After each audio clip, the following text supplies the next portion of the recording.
man la Moustapha Ndong nekk coordonnateur départemental takku wàllu Sénégal tey nag dañu am tey yéene wax ak Sénégal ñëpp wax ak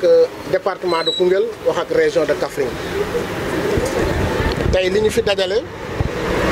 ñaari fan yi nga xamante ne nii dañ koo génn am na coow loo xamante ne nii am na fi lu ne nag ñu ngi ko ciy wax waaye ñun mbir mi bi mu xewee ak léegi ñu ngi ci ànd ak dal bi nag dañ ci jiital ñi ñu àndal parce que li fi xew ñun ñu dund ko ñun waa doomu Koungheul ñun ñoo ko xam te ñun ñoo ko dund loolu nag bi mu amee li njëkk a def mooy wax ak suñuy nit dalal leen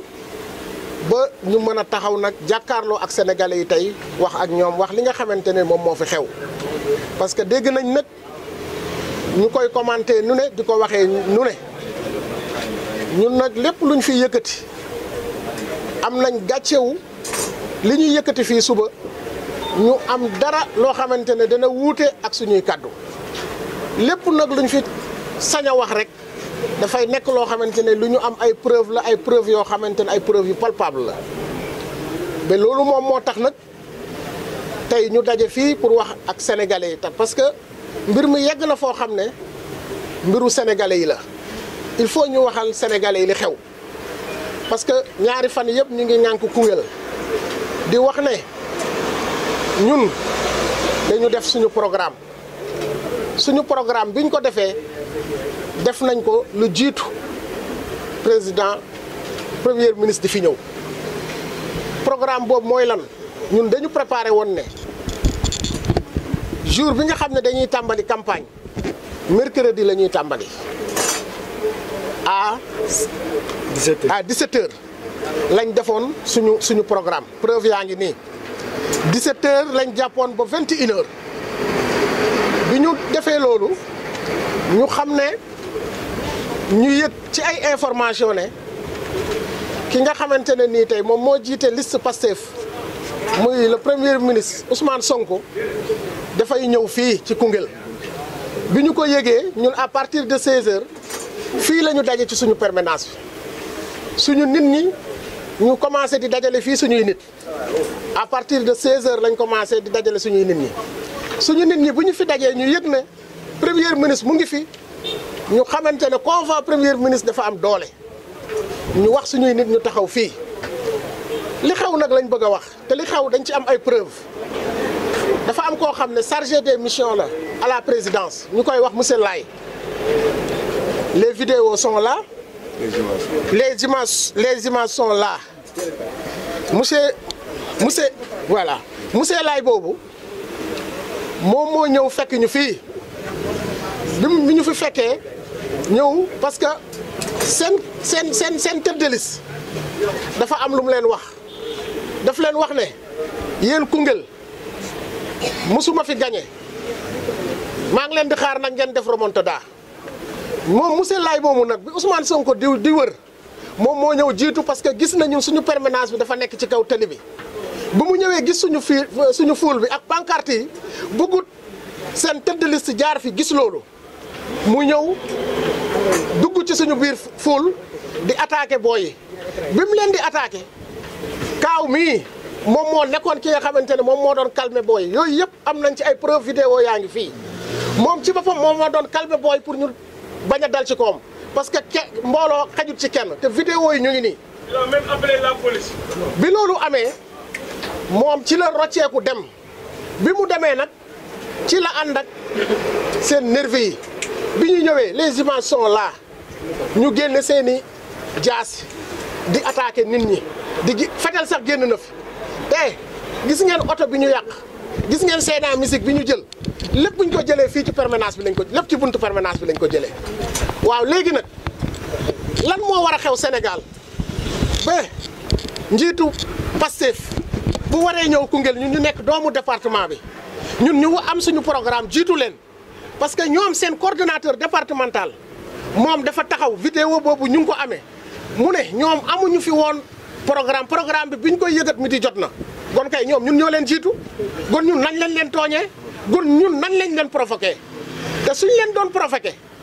dañ doon convois yi dañ doon daje mais convois yi daje wuñu ba tey ci suñu biir permanence lañ ñu fekk léegi nag lu tax ñu wax ne ñun ñoo daje ak ñoom ñun ñoo leen attaqué booy attaqué nit da ngay yor loo koy attaqué amul benn image bu ñu mën a génne image boo xam ne am na suñu nit ku yore jaasi wala ku yore fetal amul parce que li ñuy wax ni ci presse lañ koy wax buñ ñu attaqué nag ñuy sànni ay xeer booy dañuy for ay xeer riposté parce que loolu aussi moom mooy dëgg kenn du toog ngay xool ñu di la faat wala ñu di la rey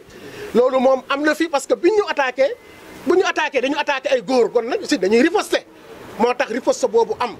la preuve en est que moto yi ñuy wax moto yi fii lañ fekk moto yi jël moto yi yëpp daggate ko dóor ko ay jaasi dagg lépp loolu yëpp nit ñi teg lañ seen i bët ñu am ci ay vidéo am ci ay image yu leer ñun nag ñu ngi bëgg a jaaxle parce que ñun suñu kuddu jàmm rek la ràcc ñun nag ñu ngi demandé suñuy nit bu ñu fayantoo xam nga lu tax bu ñu fayantoo tey département bi suñu département la ñoo bokk ndey ñoo bokk baay sama biir kër boo fa demee am na ñoo xamante ne nii samay mbokk am na ñoo xamante ne tey ay Pastef lañ te terewul danañ wax mbir mi gis-gis la gis-gis boobu nag moo tax ñu ne ñun du ñu fayantoo parce que bu ñu fayantoo suñu biir la ñuy fayantoo moo tax nag dañu wóolu suñu justice u dëkk suñu justice moom ñun am nañ ci moom confiance danañ def liggéey bi nga xamante ne nii bi ñu war a def danañ ko def parce que nag ñun ñu ngi téye suñu preuve yëpp toog nag di xaar justice wooñu ñu teg lépp ci taabal bi parce que lii mënuñu koo bàyyee nii te ñu ngi interpellé waxuma la Sénégal mais l'opinion publique nationale et internationale parce que nag dérive yi xew nii mu ngi bëgg a ëpp te mbir mi dafa mel ni lu ñu préparé parce que seen coordonnateur président Ousmane Sonko moom dem na ba Kaolack mu ne Koungheul moom ñam nañu kon ñam boobu ñoom dañ koo préparé woon ba pare pour ñëw ñamal ñu ñoom loolu lañ préparé woon en tant que yow ñu ne yow yaay premier ministre nga yëkkati ay kaddu ñam nañ loolu ñaaw na ci sa askan loolu ñaaw na ci ñi nga xam ne da nga leen jiite loolu ñaaw na ci ñi nga xam ne dañoo am ci seen yéen confiance parce que bu leen fàtte ne même bu ñu wuutee ak yéen gis-gis 54% sénégalais yéen lañ wax kon jàpp leen ne ñëpp ngeen jaboote ñun nag dañu jàppoon ne tey état bu ñëwee daf ñu war a protéger ñun ñëpp parce que moo ñu bokk jaboote mais doole état ku nekk xam na ne xejul ci kenn te li fi xew fii Koungheul ñaaw na te la preuve en est que incha allah ci kattanu yàlla danañ xam ne liñ def doomu Koungheul yi naqari na leen métti na leen am na ay militants yoo xamante ne amoon nañ leen fi danañ leen ñàkk parce que liñ def ñëpp seede nañ ne dañ ñoo tooñ en tout cas lii moo nekkoon kaddu yoo xamante ne nii vraiment ñu ngi ko ci sànni. da ngeen di porter plainte wala na ngeen def ba pare. waaw déjà moom honorable tête de liste Fanta Sall porté na plainte ñun porté nañ plainte ba pare te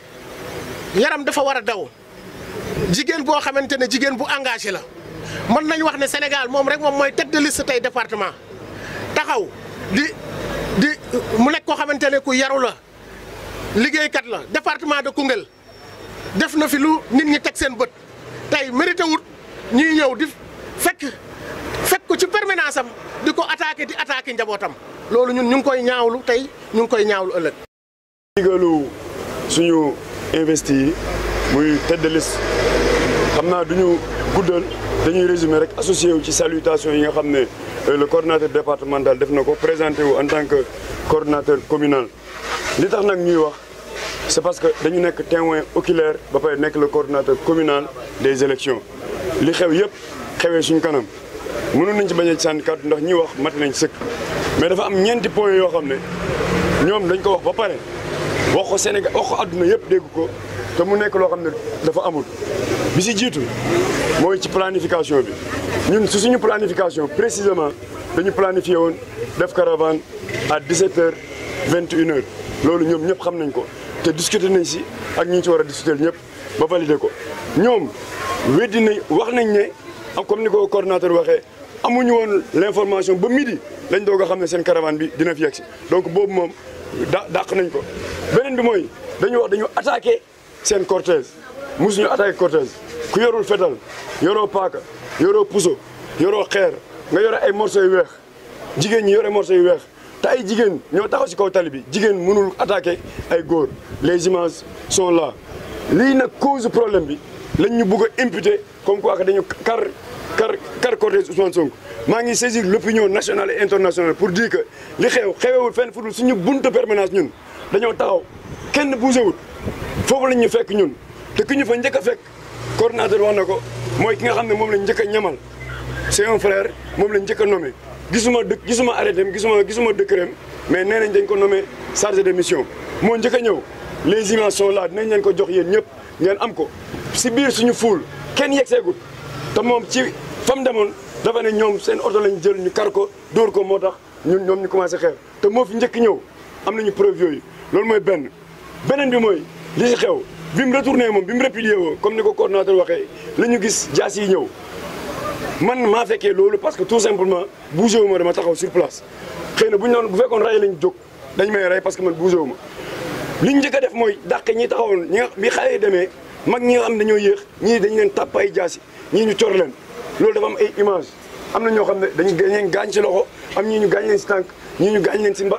dox ñii ñu gaañ leen si bopp ak jaasi yi heureusement que amul perte de vie humaine bi ñooñu dawee nag ñëpp daw bàyyi si matériel bi si la ñu profité si matériel bi bënn pneu yi toj pare-brise oto bi nga xam ne moom moo taxawoon yeneen ñi doon dem ñu sànni leen am na yeneen oto yoo xam ne pare-brise seen verre yi toj na parallèlement mais oto bi ñu saccagé mooy pick-up bi tegoon Sena musique bi sàcc table de mixage u jàmbur bi téléphone yi nga xam ne nit ñi bàyyi woon nañ ko si oto yi daw bàyyi ko fi ñu récupéré téléphone yi loolu mënuñ ko tuddee lu dul vandalisme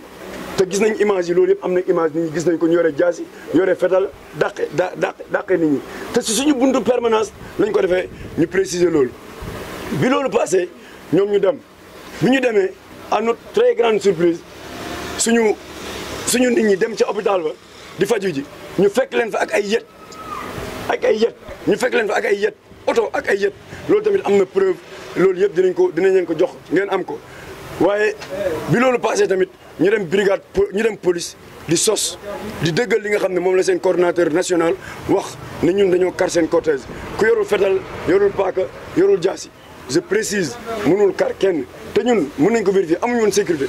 on ne l'avait pas prévu te ay jigéen rek ñoo fa nekkoon loolu yëpp tey am na image si gàttal ñun loolu lañ amoon pour tracer parce que c'est des faits yoo xam ne ñoo ko fekkee mu taxaw nekk suñu kanam dañ ciy profité nag di masawu coono képp koo xam ne am na si jafe-jafe képp ku si gaañu ñu ngi lay masawu coono di wax ne ñun ay sénégalais lañ réew fii Sénégal la le président de la république nee na du président parti wam na wax ci lii parce que lii tey du lenn dul tooñ dañ dem ba tey finalement ñun suñuy nit dañoo jaaxle dañoo tiit te ñoom loolu lañ si jublu woon maintenant nag na wax balaa mbir mi di ëpp loxo si réew mi réewu yoon la nañ teg mbir mi si yoon mu wan ñëpp ne mbir mi mbiru yoon la waaye xooxatal bi ak intimidation bi du dem. di leen nuyu di nuyu ñu fi teew ñëpp ak waa Sénégal di am njaxkare ak tiitaange bu mat sëkk parce que li ñu fi gis nekk na loo xam ne ñu ngi koy ñaawlu di masawu suñu njaboot gi nga xam ne am nañ ci ay gaañu tey état foog naa bu fi nekkee ñëpp la fi nekkal te ñëpp ci njabootam lañ bokk ñëpp la war a protéger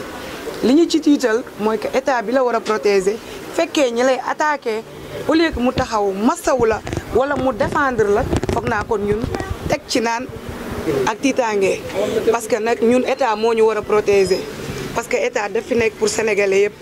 liñ ciy tiital mooy que lii bi muy am barki démb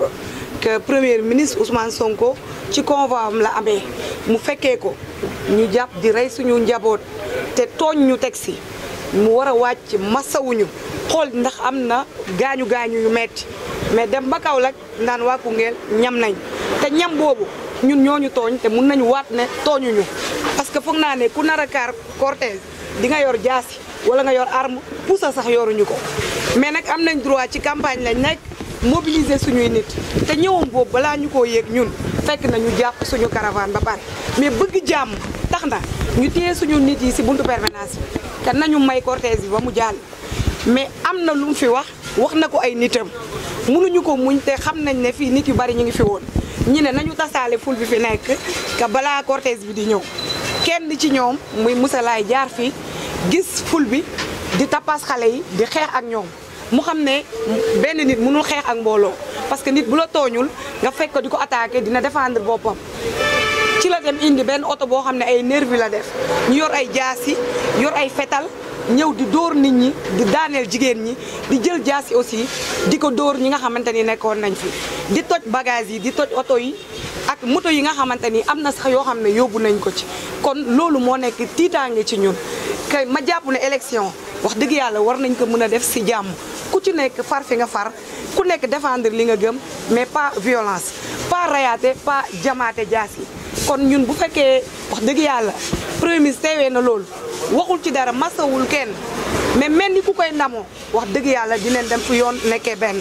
wóolu nañ suñu justice te gëm nañ dina def liggéeyam parce que nag Sénégal benn bopp la kenn mënu ko xar ñaar mais ñun wax dëgg yàlla tooñuñ leen ñooñu fekk suñu permanence attaqué ñu dóor ñu yàq suñuy bagage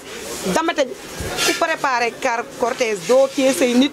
kane nañu bàyyi téye nit ñi ba cortège bi dem ñu door a génn def suñu liggéey kon bëgg jàmm moom moo taxoon ñu def loolu waaye jàmm jooju boo ko bëggee day fekk ñoom aussi ñi bëgg ko histoire bi yemul foofu ñi dem di masawu ñu nekk hôpital parce que loolu lañ taloon fan yëpp ci lañ nekk parce que am na ñoo xamante ni gaañ na ne gaañu bu metti